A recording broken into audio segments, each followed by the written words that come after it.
সুপ্রিয় শিক্ষার্থী, তোমাদেরকে স্বাগত জানাচ্ছি আরেকটি ফিন্যান্স ব্যাংকিং ও বিমা দ্বিতীয় পত্রের ক্লাসে। তো আজকে আমরা লেকচার 3 নিয়ে আলোচনা করব। তো লেকচার 3 হলো বাণিজ্যিক ব্যাংক।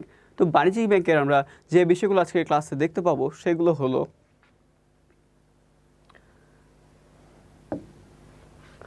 বাণিজ্যিক ব্যাংকের ধারণা ও গুরুত্ব, বাণিজ্যিক ব্যাংকের নীতিমালাগুলো, তারপর ঋণ আমান্য সৃষ্টি এবং বিনিময় মাধ্যম সৃষ্টি।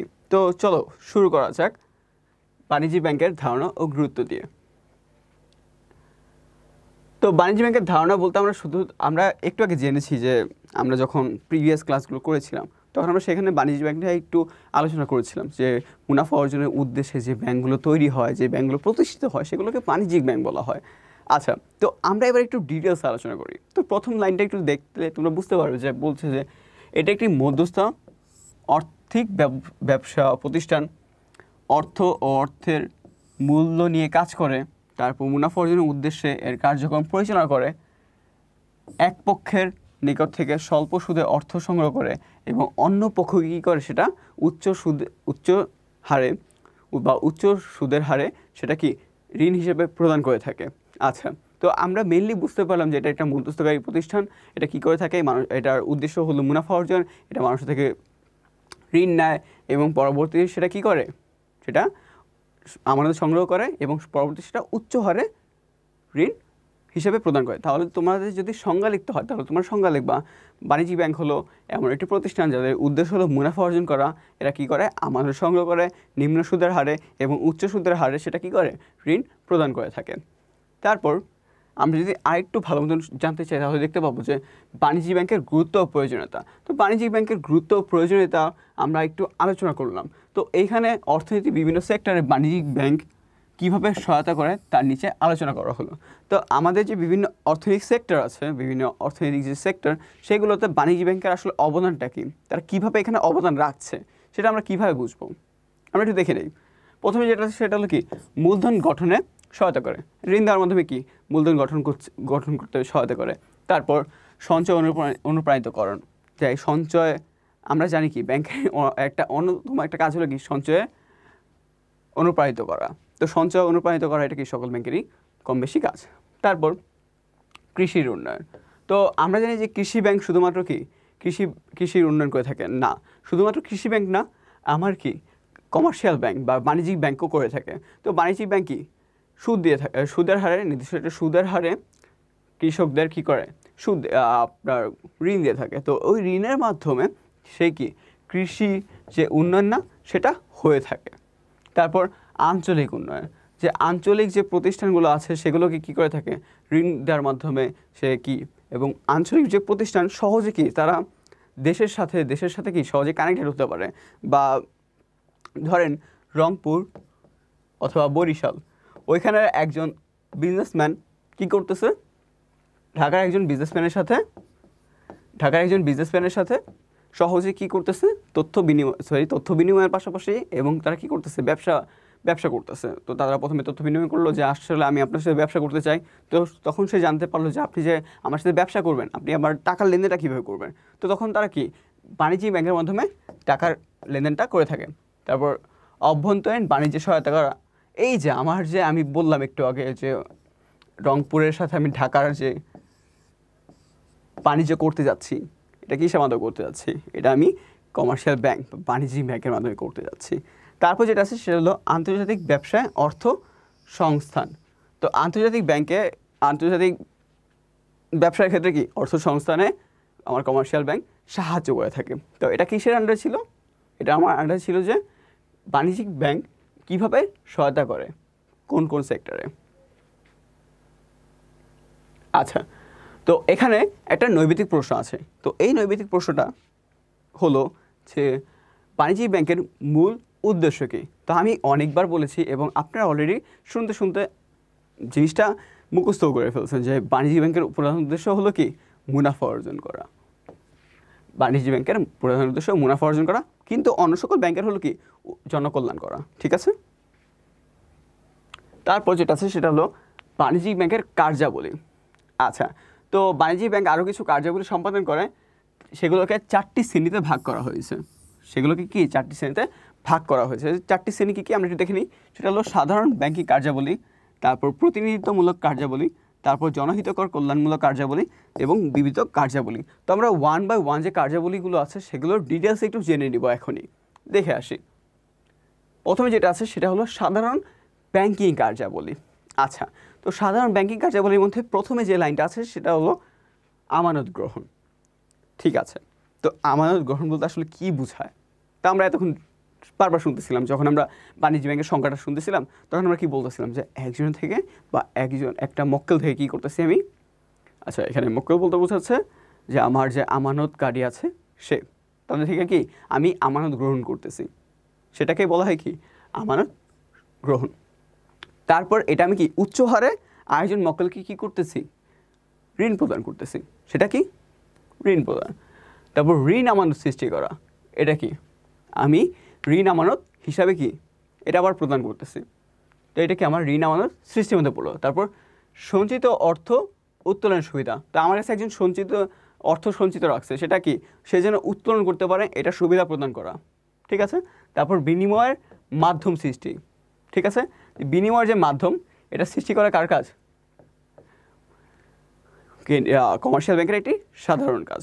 বিনিময় মাধ্যম সৃষ্টি বলতে কী বোঝায়, বিনিময় মাধ্যম সৃষ্টি বলতে বোঝায় যে আমি একজনের সাথে বিনিময় করতেছি, একজনের সাথে আমি ট্রেড করতেছি, তো সেক্ষেত্রে কি আমাকে কমার্শিয়াল ব্যাংক ইজিলি হেল্প করবে যে আমি একটা পণ্য কিনতেছি, তো আমি কি কমার্শিয়াল ব্যাংকের মাধ্যমে সে টাকাটা পে করতে পারছি, তো এটা কি বিভিন্ন বিনিময়ের মাধ্যম সৃষ্টি। তারপর লাভজনক বিনিয়োগ। আচ্ছা, তো লাভজনক বিনিয়োগ বলতে বোঝায় যে আমরা বলতেছিলাম না যে আমানত গ্রহণ করে উচ্চ হারে সুদ প্রদান করে, তো এটা কি লাভজনক বিনিয়োগ না, যে আমি হাই রিটার্ন পাচ্ছি লো কস্টে, সেটা কি লাভজনক বিনিয়োগ। তারপর মূলধন গঠন, এটা আমরা সবাই কম বেশি জানি।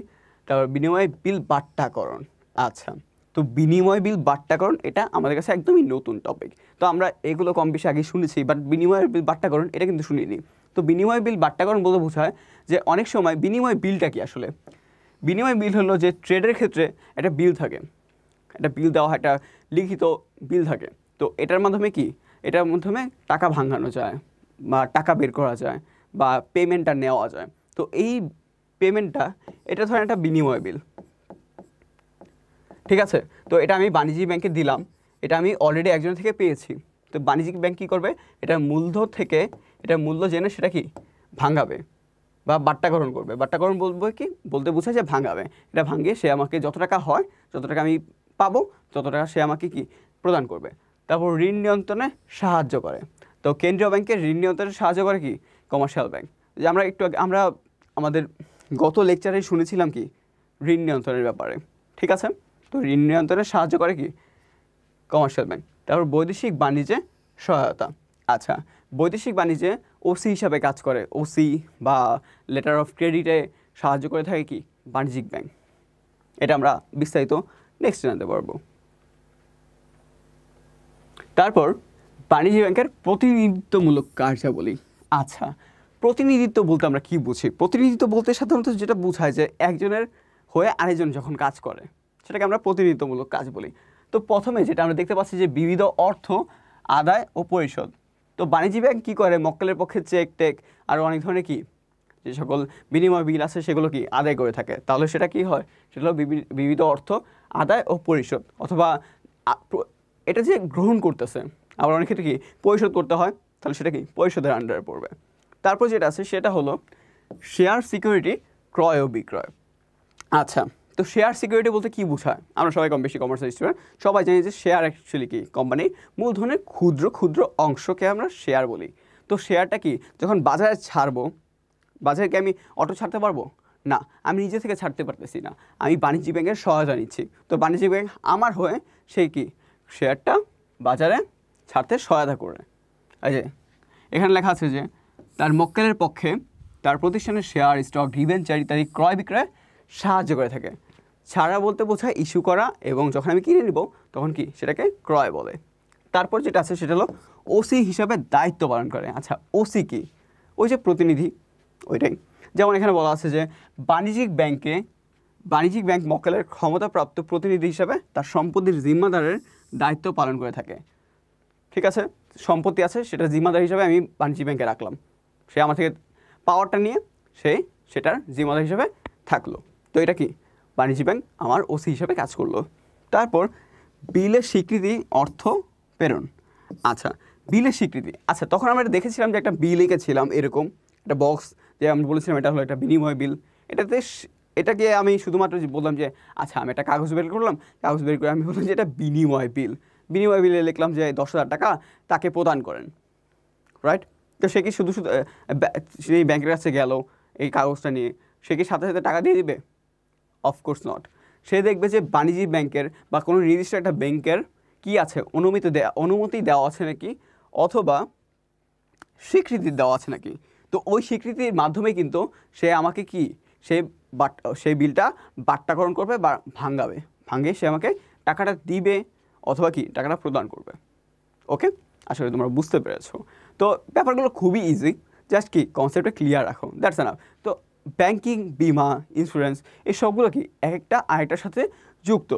তো তুমি যদি মেইন বেসিকটা ক্লিয়ার রাখতে পারো যে ব্যাংকিং আসলে কী, তারপর এই ধরনের কাজগুলো যে কী, আমার স্বীকৃতিপত্র কী, তারপর অনুমতি অ্যাকচুয়ালি কী, এটা আমার কখন কাজে লাগে কখন কাজে লাগে না, সেটা আমি তখনই কি ইজিলি বুঝতে পারবো যদি আমার বেসিকটা ক্লিয়ার থাকে। তো তোমাদের যদি প্রথম লেকচার দুইটা ভালো মতন পড়া থাকে তাহলে তোমরা কি এগুলো অলরেডি গেসই করতে পারবা যে আসলে তো ভাইয়া এটা বলছিলেন, হ্যাঁ হ্যাঁ ঠিক আছে এবার, যে আমরা তো এগুলো আগে পড়েছি। তো ব্যাপারটা খুবই এরকম, তুমি যখন লাস্ট লেকচারে যাবা তখন দেখা যাবে কি জানো, যখন টপিকটা আমি বের করবো পড়ানোর জন্য তুমি অলরেডি বুঝতে পারো যে হ্যাঁ এটা তো ভাইয়া এইভাবে পড়াইছে, বা তুমি রিলেট করতে পারবো যে না এটা তো এইভাবে। ঠিক আছে, তো ক্লাসে একটু মনোযোগ দিয়ে করো, আশা করি তোমরা আশাহত হবে না। আচ্ছা তারপর দেখে আসি যে বাণিজ্যিক ব্যাংকের জনহিতকর কার্যাবলী কী কী, জনহিতকর বা কল্যাণমূলক কার্যাবলী কী কী। যা আমরা একটু আগে দেখলাম যে কী কী দেখলাম, আমরা একটু আগে দেখলাম প্রতিনিধিত্বমূলক কার্যাবলী, তারপর সাধারণ ব্যাংকিং কার্যাবলী। এখন আমরা দেখব জনহিতকর অথবা কল্যাণমূলক। তো আমরা শুনে আসতেছি যে ভাইয়া আপনি তো বললেন যে কমার্শিয়াল ব্যাংক হলো মুনাফা অর্জনের উদ্দেশ্যে, এদের প্রধান উদ্দেশ্য তো জনগণের সেবা না। আচ্ছা যত ব্যবসায় হোক সবার উদ্দেশ্যে মুনাফা অর্জন, বাট একটা জিনিস সবসময় এটা সাইলেন্ট থাকে, বাট এটা সবাই জানে যে জনকল্যাণ করা। তো এখন দেখে নাও তোমরা তো কনফিউজ হয়ে যাচ্ছ, ভাইয়া আপনি তো বললেন যে মুনাফা অর্জনের এদের প্রধান উদ্দেশ্য, তাহলে এটা জনকল্যাণ কেন করবে? বাট ভাই জনকল্যাণ অবশ্যই করা উচিত, ঠিক আছে? আচ্ছা তো জনকল্যাণের কী কী সেটা আমরা একটু দেখে নিচ্ছি। তো প্রথম আছে অর্থ প্রেরণ, তারপর নগদ ক্রয়ের ঝুঁকি হ্রাস করা, তারপর ভ্রমণকারীদের সাহায্য করা, তারপর স্বচ্ছলতার সনদ প্রদান, তারপর পরামর্শ প্রদান। আচ্ছা তোমরা এটা ইজিলি বুঝতে পারবা, এটা বুঝতে পারবা, কিন্তু এটা নিয়ে তোমাদের মধ্যে একটু কনফিউজ হতে পারে যে ভাইয়া ভ্রমণকারীদের আবার সাহায্য করে কীভাবে, তাদের কি পথ দেখিয়ে দিবে? অফকোর্স নট, এরকম কিছু না। হ্যাঁ পথ দেখিয়ে দিবে, বাট ফাইন্যান্সিয়াল ওয়েতে। আচ্ছা আমরা একটু জেনে নিচ্ছি যে কীভাবে পথটা দেখাবে। দেখো তুমি এখন বিদেশে যাচ্ছ, তুমি ধরো থাইল্যান্ড যাওয়া, তো এখন থাইল্যান্ডের কারেন্সি আর বাংলাদেশের কারেন্সি এক না। তো তুমি কি করবা, বাণিজ্যিক ব্যাংকের মাধ্যমে সেই কারেন্সিটা চেঞ্জ করতে পারবা। ওইখানে গিয়ে কি তোমাকে একটা কার্ড দিবে, সেই কার্ডের মাধ্যমে তুমি ওই কারেন্সিতে টাকা পয়সা লেনদেন করতে পারবা, তুমি ঘুরতে পারবা। আমরা যেটা করি যে কক্সবাজার গেলেই আমরা আচার কিনে নিয়ে আসি, তো তোমার যদি ইচ্ছা হয়ে যায় থাইল্যান্ডের আচার তুমি কিনবা, তো you can use your card, that simple. তো এইভাবে কি ভ্রমণকারীদের তারা কি সাহায্য করতে পারে। তারপর এই যে পরামর্শ প্রদান, কীভাবে কোথায় ইনভেস্ট করতে হবে না। তারপর তোমার এই ধরনের কি কনফারেন্স হয়, সেখানে গিয়ে কি তারা সুন্দর করে লোকদের পরামর্শ দেয় যে আপনার এইভাবে ইনভেস্ট করা উচিত, এত টাকা ইনভেস্ট করা উচিত, এই অ্যাকাউন্টটা খোলা উচিত। ওকে, আসলে তোমরা বুঝতে পেরেছো। তো এগুলো ছিল কি বাণিজ্যিক ব্যাংকের কল্যাণমূলক কাজ। আচ্ছা তারপর বিবিধ কার্যাবলী। আচ্ছা তো উপরোক্ত যে আমরা যে আলোচনাগুলো করেছি তার বাইরেও কি বিবিধ কিছু কার্যাবলী আছে, সেই কার্যাবলীগুলো কী কী দেখি। যে বাণিজ্যিক ব্যাংক মক্কেলদের সুবিধার্থে অনেক সময় সালিশের মাধ্যমে বিরোধ নিষ্পত্তি করে। আচ্ছা সালিশটাকে আসলে কি, আমরা সবাই কম বেশি সালিশের সাথে পরিচিত, যে সালিশটা বলতে আসলে বোঝায় যে কোনো কিছু একটা মিটমাট করার জন্য যে একটা সালিশ বসে বা একটা জনসভা বসে, ঠিক আছে? তো এই ধরনের যে সকল সালিশ হয় সেগুলো কি মক্কেলের পক্ষে হিসাবে বাণিজ্যিক ব্যাংকগুলো কাজ করে থাকে। তারপর যেটা আছে সেটা হলো একটি জনশক্তি উন্নয়নের নিজস্ব প্রশিক্ষণ ইনস্টিটিউট পরিচালনার মাধ্যমে বিভিন্ন প্রশিক্ষণ কর্মসূচি গ্রহণ ও বাস্তবায়ন করে থাকে। তো আসলে এইটা দ্বারা তোমরা একটু কনফিউজ হয়ে যাবে। আসলে ভাইয়া আপনি যে বললেন যে এটি জনশক্তির উন্নয়নের নিজস্ব প্রশিক্ষণ কিভাবে দিয়ে থাকে, তো এরা ফিউচারে আসলে কিভাবে কি করা উচিত, কিভাবে টাকা আমার কিভাবে সেভ করা উচিত, কিভাবে ইনভেস্ট করা উচিত, এই ধরনের প্রশিক্ষণ বা এই ধরনের যে আমার যে সকল আমার কি বলো এটারে পরিচালনার মাধ্যমে বিভিন্ন প্রশিক্ষণ। আচ্ছা, প্রশিক্ষণ বলতে বোঝায় যে আমি একটু আগে বললাম না যে এখানে আমাদের কি দেওয়া ছিল যে পরামর্শ প্রদান, এই ধরনের পরামর্শ কি তারা প্রশিক্ষণের মাধ্যমে দিয়ে থাকে। আচ্ছা, তারপর ব্যাংক ব্যবসায় বিভিন্ন দিক উন্নয়নের লক্ষ্যে বিভিন্ন গবেষণা কার্যক্রম পরিচালনা করে থাকে। ঠিক আছে, তো এটা কি অনেকটা কি কেন্দ্রীয় ব্যাংকের কাজ ছিল, তো কেন্দ্রীয় ব্যাংকের সাথে সাথে পাশাপাশি কি বাণিজ্যিক ব্যাংকও এই কাজটা করে থাকে। তো ব্যাংকিং কার্যক্রমের উপর নিয়মিত বিভিন্ন রিপোর্ট, সমীকরণ, সাময়িক প্রকাশ ও প্রচার করে থাকে যে আসলে ব্যাংকিং ব্যবস্থা এখন কেমন চলতেছে, ঋণ কীভাবে দেওয়া হচ্ছে, কত পার্সেন্ট ঋণ চলতেছে, ইনফ্লেশন রেট কত চলতেছে, জিডিপির পার্সেন্টেজ কত, এগুলোর কাজও কি বিবিধ কার্যাবলী অথবা বাণিজ্যিক ব্যাংকের বিবিধ কার্যাবলীর আন্ডারে পড়ে। তারপর বাণিজ্যিক ব্যাংকের নীতিমালা। তো আমরা নীতিমালাগুলো একটু জেনে নিই। তো নীতিমালাগুলো খুবই সহজ, আমি জাস্ট একটা নীতিমালা একটু সুন্দর করে আপনাদের ডিসক্রাইব করে দেবো, আপনাদের আশা করি সমস্যা হবে না। তো প্রথমে যে নীতিমালা আছে সেটা হলো কি তারল্যের নীতি। আচ্ছা, তারল্যের নীতি, প্রিন্সিপালস অফ লিকুইডিটি। তো আপনারা একটু নীতিগুলো ভালো মতো পড়বেন। আচ্ছা, আমি আপনারা বলছি, তুমিও বলতেছি, বাট সেখানে একটা বললেই হয়। আচ্ছা, তো তারল্যের নীতি, তো তারল্যের নীতি দ্বারা বোঝায় যে আপনার কোম্পানিটা বা আপনার যে ব্যাংক আছে এটা কত দ্রুত নগদ টাকা দিতে পারে বা নগদ টাকা রূপান্তর করতে পারে উইথাউট এনি কস্ট। যদি আমার দেখা গেল যে আমি 20,000 টাকা একজন আমার মক্কেলকে দিতে হবে, তো আমার এখন টাকা নাই, 10 টাকা আছে, আমার ব্যাংকে 10 টাকা আছে, 10 টাকা থাকে না ইউজুয়ালি, বাট একটা এক্সাম্পল হিসেবে। তো আমি এখন কী করলাম, একজন থেকে ঋণ নিলাম 10% সুদের হারে, তারপর আমি তাকে 20,000 টাকা পরিশোধ করলাম। তো আমার কিন্তু 20,000 টাকা আমি পরিশোধ করছি ঠিকই, বাট ওই 20,000 টাকা কিন্তু আবার আমাকে পরিশোধ করতে হবে যে ব্যাংক থেকে আমি ঋণ নিয়েছি, বাট আমাকে কিন্তু 10% ওই যে ইন্টারেস্ট ওইটাও কিন্তু দিতে হবে। তো এখানে কিন্তু 10% ইন্টারেস্টটা কি আমার কস্ট, ঠিক আছে, বা লস্ট। তো এই লসটা যেন না হয়, এইভাবে যদি আমি নগদ টাকায় রূপান্তর করতে পারি, ওটাকে বলা হয় লিকুইডিটি। তারপর যেটা আছে নিরাপত্তার নীতি। তো অবশ্যই নিরাপত্তার নীতি বলতে কী বোঝায়, গ্রাহকের বা মক্কেলের টাকার কি সর্বোচ্চ নিরাপত্তা প্রদান করা। তারপর সচ্ছলতার নীতি, যে কোনো ধরনের ঝামেলা না করা, যখন মক্কেল আসবে তখন আমি টাকা দিয়ে দিব, যখন আসবে তারপর আমার টাকাটা যেন ঠিক টাইমে সে পেয়ে যায়, এগুলো কি সচ্ছলতার নীতি। ঠিক আছে, তারপর আছে মুনাফা অর্জন নীতি, যে মুনাফা অর্জন করবে, এটা কি one of the principles of বাণিজ্যিক কমার্শিয়াল ব্যাংক। তারপর আস্থা অর্জন নীতি, যে আসলে সে কাজগুলো যে করছে এর মাধ্যমে কি সে আসলে মক্কেলদের আস্থাটা অর্জন করতে পারছে কি না, সেটা কি আরেকটি প্রিন্সিপালস অফ কমার্শিয়াল ব্যাংকস। তারপর সঞ্চয় নীতি। আচ্ছা,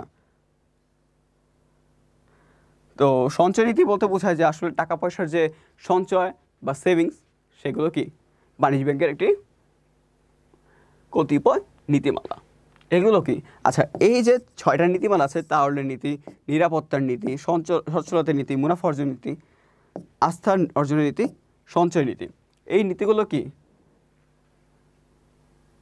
বাণিজ্যিক ব্যাংক সবসময় কি মেনটেন বা মেনে চলে। ঠিক আছে, ওকে। তো এখন আমরা একটা প্রশ্ন দেখতে পাচ্ছি, সে প্রশ্নটার উত্তর আপনাদের সবাইকে দিতে হবে। আচ্ছা, তো এখানে বলা হচ্ছে বাণিজ্যিক ব্যাংকের আয়ের প্রধান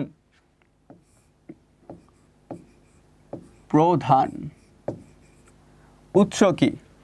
আচ্ছা, এখানে উত্তর আছে যে ঋণের সুদ, অবলেখন ফি, লকার ভাড়া, বিল বাট্টাকরণ। তাহলে উত্তর হবে কি ঋণের সুদ, ওই যে উচ্চ হারে ঋণ দেয়, এটা হলো প্রধান উৎস, বাকিগুলোও কিন্তু আয়ের উৎস। ঠিক আছে, আচ্ছা, আশা করি তোমরা বুঝতে পেরেছো। তারপর যেটা আছে যে ব্যাংকের ঋণ আমানত সৃষ্টি। বাণিজ্যিক ব্যাংকগুলোর ঋণ আমানত সৃষ্টির ক্ষমতা থাকলেও বিভিন্ন কারণে সমস্যা দেখা যায়, সমস্যার সীমাবদ্ধতাগুলো নিচে আলোচনা করা হলো। তাহলে এই যে আমার যে সমস্যাগুলো তৈরি হয়, এই সমস্যাগুলো মেইনলি কি আমরা একটু দেখে নিই। তো প্রথম যে সমস্যাটা দেওয়া হচ্ছে সেটা হলো নগদ তহবিলের স্বল্পতা। অনেক সময় কি নগদ তহবিলের স্বল্পতা, আমরা যখন জানলাম যে আসলে বাণিজ্যিক ব্যাংক বা কমার্শিয়াল ব্যাংকটা কী। আমরা শুনে নিচ্ছি যে আমানত নিলাম, ওই আমানতটা আমি কী করলাম, আরেকজন ঋণ দিলাম। যদি আমি আমানতটা না পাই তাহলে কি আমার নগদ স্বল্পতা হবে না? নগদ তহবিলের স্বল্পতা হবে না? তো এটাকে বলা হয় কি, নগদ তহবিলের স্বল্পতা। ঠিক আছে। তারপর কেন্দ্রীয় ব্যাংকের ঋণ নিয়ন্ত্রণ নীতি। তো অনেক সময় দেখা গেল কি আপনি একটা কমার্শিয়াল ব্যাংক, আপনার ইচ্ছা হচ্ছে যে আপনি একটু হাই রেটে আপনি যাচ্ছেন যে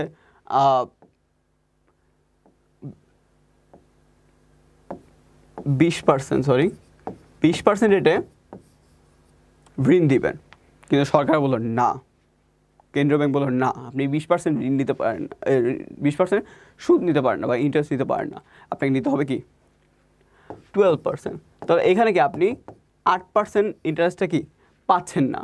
ঠিক আছে। তো এটা কি আপনার এক ধরনের সমস্যা, আপনি লাভটা করতে পারতেছেন না। তো এখানে কি আমরা বলতে পারি যে কেন্দ্রীয় ব্যাংকের ঋণ নিয়ন্ত্রণ নীতির মাধ্যমে কমার্শিয়াল ব্যাংক ওই ঋণটা কি, যে ঋণটা দিচ্ছে ওইটার যেটার ইন্টারেস্ট রেট, ওইটা তারা কি মন মতো নিতে পারছে না, ওটা কি সরকারের নিয়ম নীতি অনুযায়ী নিতে হচ্ছে। তারপর যেটা আছে ঋণ গ্রহীতার অভাব। আচ্ছা ঋণ গ্রহীতার অভাব, যে অনেক সময় দেখা যায় কি বাজারে মন্দা চলতেছে, তারা ঋণ নিতে চাচ্ছে না। যে দেখেন যদি ইন্টারেস্ট রেট বেড়ে যায় ঋণের পরিমাণ কিন্তু কমে যাবে, ঋণ নেওয়ার পরিমাণ কিন্তু কমে যাবে, তাহলে ঋণ গ্রহীতার কিন্তু ঋণটা নিবে না। সে ফর এক্সাম্পল আপনি একজন ব্যবসা করতেছেন, তো ব্যবসা করতেছেন, আপনার দরকার যে ভাবলেন যে আপনি ঋণ নেবেন, কিসে থেকে ঋণ নেবেন, বাণিজ্যিক ব্যাংক থেকে ঋণ নেবেন। তো আপনি গেলেন, যা বললেন যে বললেন স্যার আর ঋণ লাগবে, 20,000 টাকা ঋণ লাগবে ফর এক্সাম্পল। তো 20,000 টাকা ঋণ লাগবে, তো আপনি 20,000 টাকা ঋণের জন্য গেলেন, তো গিয়ে দেখলেন যে ঋণের ইন্টারেস্ট রেট হলো 25%।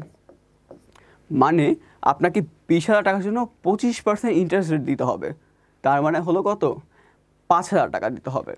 তো আপনি দেখলেন যে আপনি গত বছর যেটা আপনি 10% নিয়েছিলেন, 10% বলতে 2,000 টাকা দিয়েছিলেন, সেখানে কি আপনাকে 5,000 টাকা দিতে হচ্ছে। তো আপনি এই জন্য কি আপনি নিরুৎসাহিত হচ্ছেন যে না আমি ঋণ নিব না। ঠিক আছে। তো এইভাবে কি ঋণ গ্রহীতারও আস্তে আস্তে কী হয়, সংখ্যা কমতে থাকে। তো ঋণ গ্রহীতার যে অভাব, তারপর কেন্দ্রীয় ব্যাংকের যে ঋণ নিয়ন্ত্রণ নীতি, তারপর নগদ তহবিলের স্বল্পতা, এইগুলো কি সীমাবদ্ধতা বা সমস্যা হলো কিসের, কমার্শিয়াল ব্যাংকের। আশা করি তোমরা বুঝতে পেরেছো কমার্শিয়াল ব্যাংকের সীমাবদ্ধতা অথবা সমস্যাগুলি। আচ্ছা, সীমাবদ্ধতা বলতে বোঝায় যে সমস্যা বা কোন ধরনের ঝামেলা আর কি, ঝামেলা বলতে মেইন কথা সীমাবদ্ধতা বা প্রতিকূলতা। ওকে, আচ্ছা আসলে তোমরা বুঝতে পেরেছো। তো এখন আমরা এটা নৈমিত্তিক দেখে আসি। কোনো ব্যাংক ঋণ আমানত সৃষ্টি করে, অফকোর্স এটা কি আমরা জেনেছিলাম যে কি বাণিজ্যিক ব্যাংক ঋণ আমানত সৃষ্টি করে থাকে। আশা করি তোমরা যদি আগেরটা একটু ভালো মতো শুনে থাকো, তো এই প্রশ্নটা দেখার আগে তোমরা দেখার সাথে সাথে কি তোমরা উত্তরটা দিয়ে দিয়েছো যে আসলে এটার উত্তর হলো ঋণ আমানত সৃষ্টি করে হলো কমার্শিয়াল ব্যাংক। তারপর যেটা আমরা দেখতে পাচ্ছি সেটা হলো বাণিজ্যিক ব্যাংকের বিনিময়ের মাধ্যম সৃষ্টি। আচ্ছা, এখানে বিনিময়ের মাধ্যম সৃষ্টি হিসাবে আমরা দেখতে পাচ্ছি যে বাণিজ্যিক ব্যাংকের মুদ্রা ছাপানোর এখতিয়ার নেই, কিন্তু বিভিন্নভাবে বিনিময় মাধ্যম সৃষ্টি করতে পারে। ব্যাংকের বিনিময় মাধ্যম সৃষ্টির বিভিন্ন কৌশলগুলো নিচে আলোচনা করা হলো। তো মেইনলি আমরা দেখতে পাচ্ছি কি যে আমার যে বাণিজ্যিক ব্যাংকের যে বিনিময়ের মাধ্যম সৃষ্টি, এটা কিভাবে হয়ে থাকে, এটার কৌশলগুলো কী কী। তো কৌশলগুলো আসলে আমরা আলোচনা করি। প্রথমে দেখতে পাচ্ছি চেক, তারপর ডেবিট কার্ড, তারপর ক্রেডিট কার্ড। আচ্ছা, তো বিনিময়ের মাধ্যম বলতে আসলে কি বোঝায়? বিনিময়ের মাধ্যম হলো যে আমি যে ট্রেড করব, বিনিময় করব, আমার অবশ্যই টাকার দরকার, বাট আমি টাকার যে কিছু অল্টারনেটিভস আছে সেগুলোর মাধ্যমে কি আমরা বিনিয়োগ করতে পারি। যেমন চেক। চেক কি এক ধরনের কাগজ, একটা কাগজ যেখানে কি হিসাব করার সময় ব্যাংক গ্রাহকদের চেক প্রদান করে থাকে। তো ওই মাধ্যমে কি চেকের মাধ্যমে আমরা টাকা উত্তোলন করতে পারি, টাকা প্রদান করতে পারি, বিল পে করতে পারি। তারপর আছে ডেবিট কার্ড।